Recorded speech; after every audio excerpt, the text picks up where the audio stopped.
This is the Global Podcast Network, where executives and professionals connect, share, and inspire. Stay tuned for the conversations that drive success.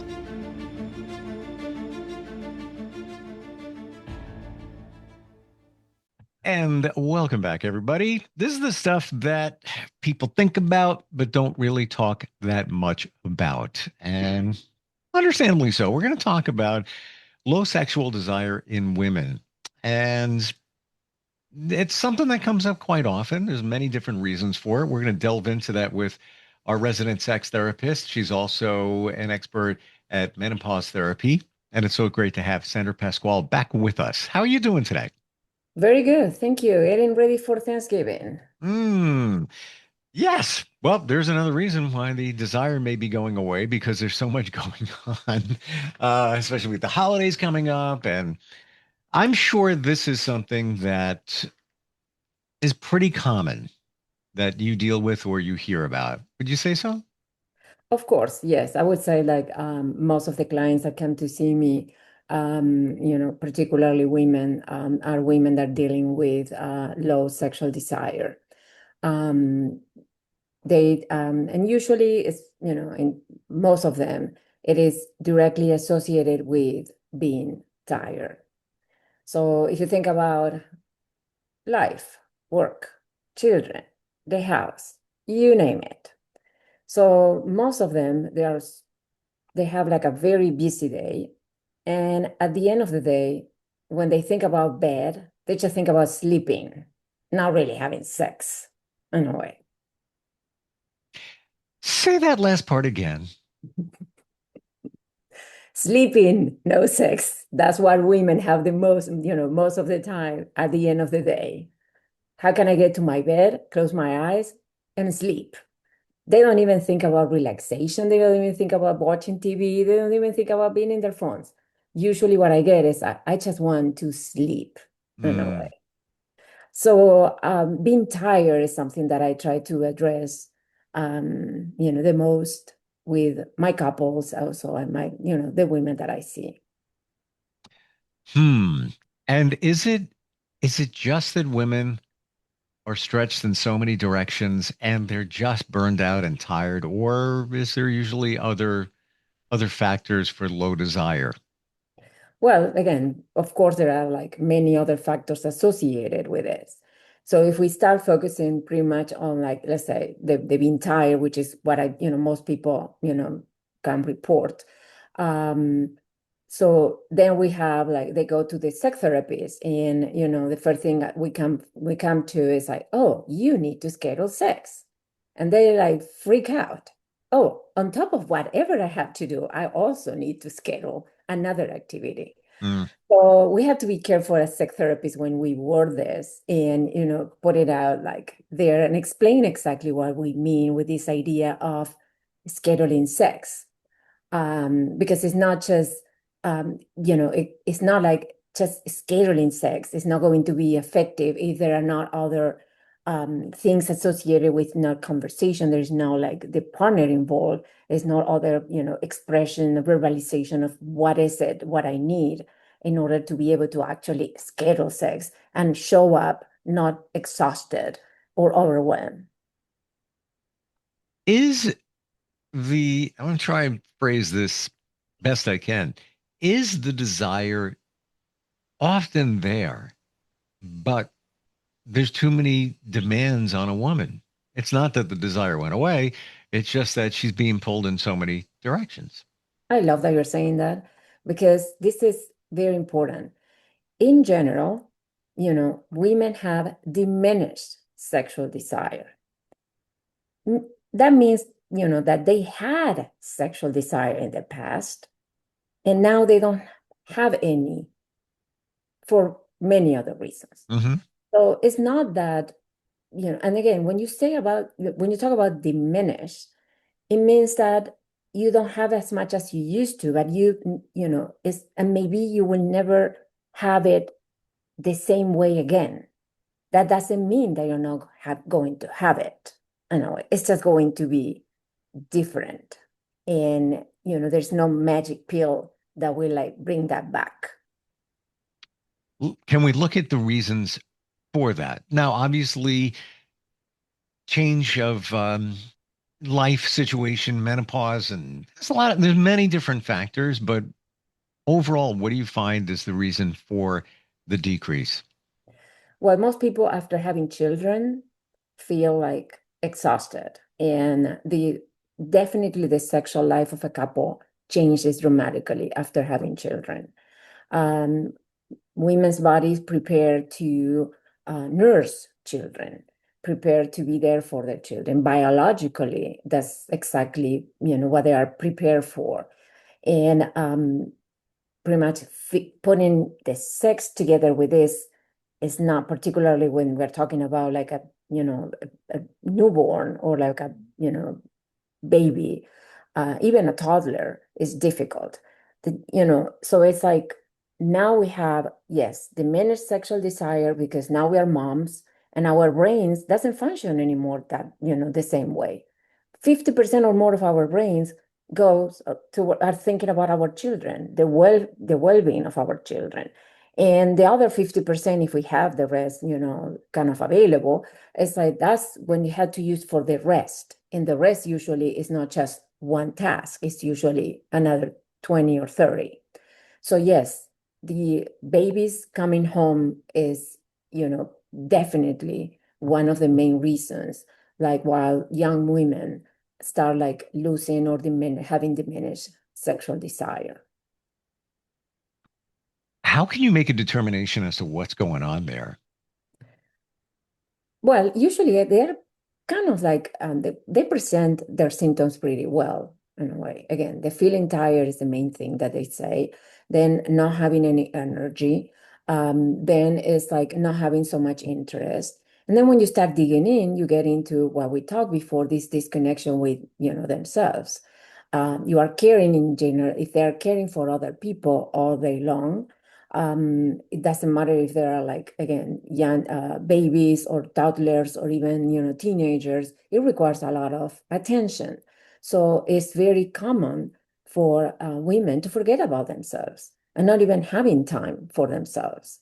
So at the end of the day, again, if I have, I don't know, 5% of energy left, um, it's very rare that they say, well, I'm going to use this 5% to myself, because it's difficult to switch from caring mode to self-care mode.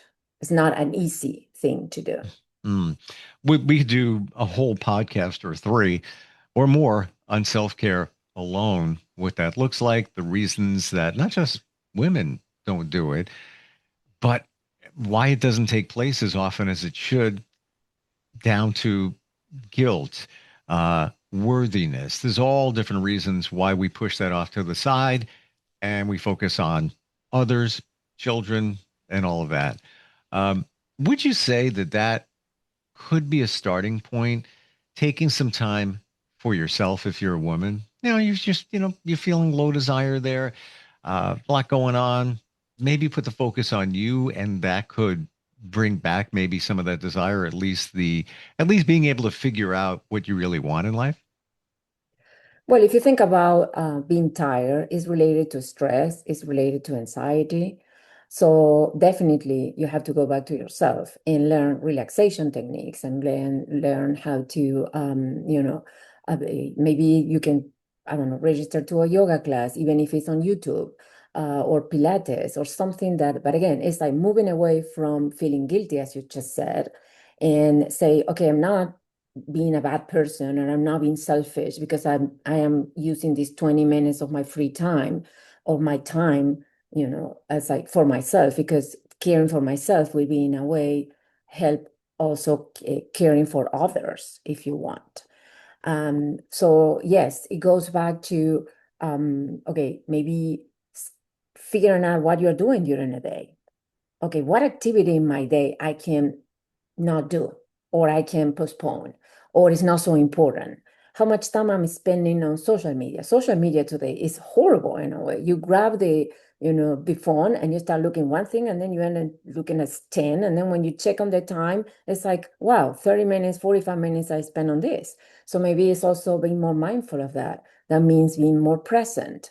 Maybe I can use those 20 times, even if I'm checking the social media on, I don't know, trying to do other thing with, that also will help relaxing, and being more mindful of what I'm doing. And let's also look at the consumption of what you're seeing during that time. A lot of it is comparison, which is going to bring you down even more. You're looking at others, you're looking at celebrities, negativity, and the way social media works with the algorithms is you start looking at certain reels and videos, gives you more because it thinks you want it. And now you're seeing all of this stuff. I got to believe psychologically that's going to bring you down even more. Well, if you're not, self-confident anymore, if you're not feeling good about yourself, if you're not feeling good about your body, yes, definitely it will put you down. Or it will be, oh, I should be buying these clothes, or I should have this, or I don't have that car, or look at Yep. my friends who are on vacation, and I'm here taking care of my house or my children or whatever. So definitely, yes, it's like paying attention more about, like, okay, being intentional about your time, and also working on your thoughts. Your thoughts are the present and for, in a way, your feelings. So and it's important also to think about sex, to have an idea of how can I start having some sexual thoughts. But for that, I have to start controlling my thoughts. I have to start having more positive thoughts, not only about sex, about life in general. So now we are talking about, like, creating this body mind connection, and also training my brain, which is the most important sexual organ in a way, and training it to be more positive, have a better attitude, communicating better, and feel some kind of excitement because I'm having more positive thoughts. It's difficult to have positive thoughts. Oh, sorry, it's difficult to have excitement if you're having negative thoughts about whatever. What about if you're, let's say, 50 something plus menopause? Maybe you're past it. Thoughts there. But that's funny in a way, because if you think about menopause, okay, I don't have to take care of children, good, free life. So now I can put a jacuzzi in the middle of my living room. Yeah. Mm, And you think about it, really think about that. But then it's like, yeah, many people start now caring for their elder parents. So now it's like, it's always caring for someone, you see, or they get pets because they feel lonely. So it's always like something. And then let's say that you don't have any of this, but usually it's like now you have the hormones that start playing against you. So you see, it's always about you. It's like not necessarily, yes, the environment, of course, will condition how you're feeling.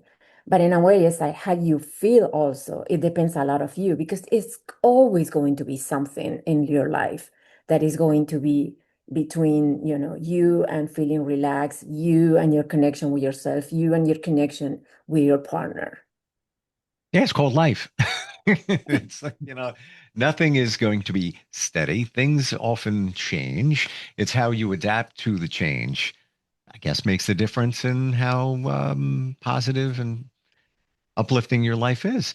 What are some of the other reasons that a woman may have low desire? Anything else you could talk about today? Well, definitely we have to look at the relationship as Mm, well. Because again, sex is between two or more people.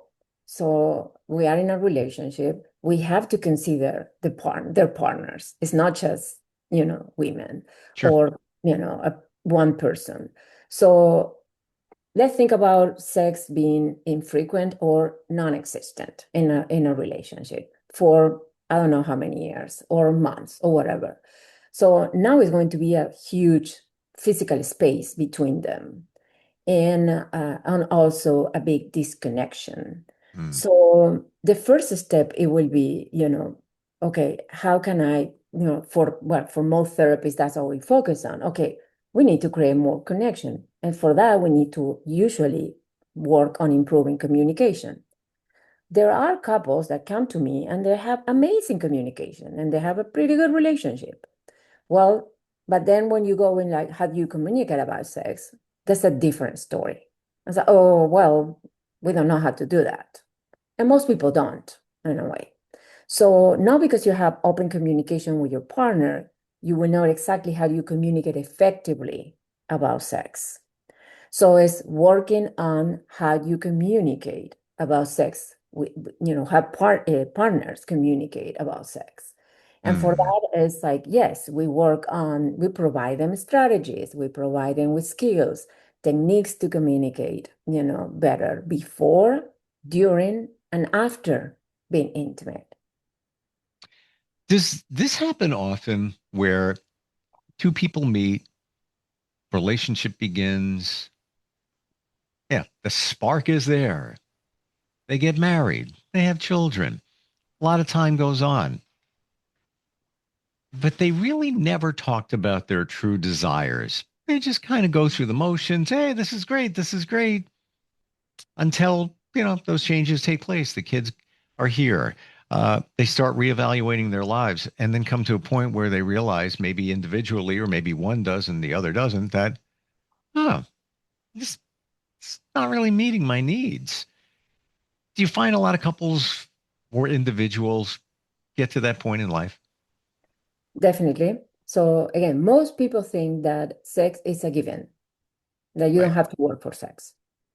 Who thinks about sex as oh my God, it's just another job in a way. So they think, okay, it's just going to happen. And then, you get to the point like, well, it's going to get better. After the children grow up, when the children are not toddlers anymore, if I move to another house if I change jobs, it's like, again, you find 1,000, excuses. And then it's like, okay, it will get better. That's the idea. It can't be so difficult. Mm-hmm. And then they continue doing the same over and over, and again, trying to do whatever they can. Or they go to what most couples do the most is the complaining thing. Now we are complaining. So when we talk about sex, the conversation goes around like, we're never having sex. So how is that a good communication? It's just complaints. And then there's no ideas. It's not like, okay, how we can do this better. It's more about like, and then, understandably, partners that are not having the sex they want, they start getting frustrated. They start getting resentful. They starting to get angry. So with all that, they also stop asking, because they fear rejection. I don't want to be rejected anymore. Mm. So this is kind of like if you see, it's more complicated than it looks in terms of like not having, it's like one thing affects the other, and then now we have a big, you know, circle of things going around, and addressing, this only on one side is very difficult. We have to tackle as a team, like together, and how, the couple can figure out this in a different way. So let's look at the rejection aspect of it. And I don't want to use the word classic, but you know, we hear this, we see this. The man is more has more desire, let's put it that way, than the woman. And understandable, for all the reasons that we talked about, she may not be feeling it like she used to. He's asking. She's not feeling it. If you're a woman, what can you say to the man? I'm flipping things around here.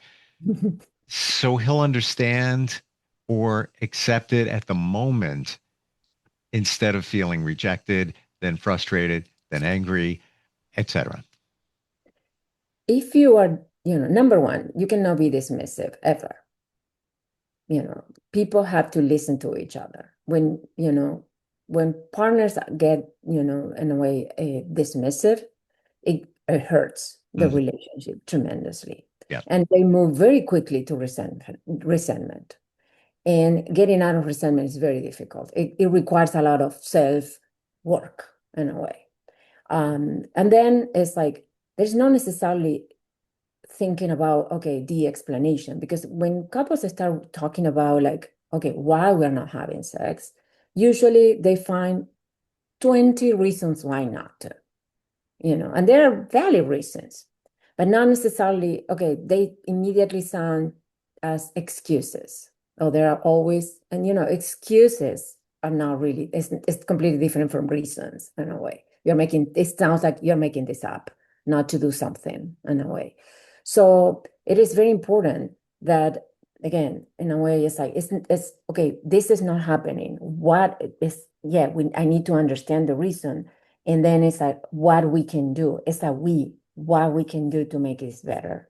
And yes, I need to understand the reasons in a way, but I also need to understand what can make this better. And then, of course, usually it's like, I don't know, is the answer. So it's like, okay, let's get help in order to find what we can do. If we don't have the tools to make this better, and maybe, what is it, maybe reading books or articles or listening to podcasts are not necessarily helping you, when maybe we need more help about this. In general, it's usually one partner is more interested than the other in looking for information.